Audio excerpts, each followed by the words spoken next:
যে দুনিয়াতে তো এত ফেমাস ছিলেন, আপনার আঙ্গুলে জমিন একদিক থেকে ওদিকে যেত, ওদিক থেকে ওদিকে যেত, রাস্তাঘাটে চলতেন এত ভাব নিয়া, দেশের ভিতরে এত ভাবমূর্তি ছিল আপনার। আপনার ইঙ্গিতে ইঙ্গিত ছিল। তো এখানে আসলেন কি করে? মা সালাকাকুম ফি সাকার। এত বড় ব্যক্তিত্বের মালিক হয়ে, আর আমাদের তো কোনো ব্যক্তিত্বই ছিল না, কেউ চিনতই না, আমাদেরকে জানতই না, দুনিয়ায় কোনো পরিচয় পরিচিতি ছিল না, আপনি এখানে গেলেন কি করে?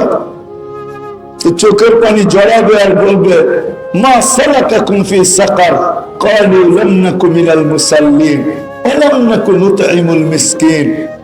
তো কারণ বলবে, কোরআন এই দুইটা কারণেই বলছে।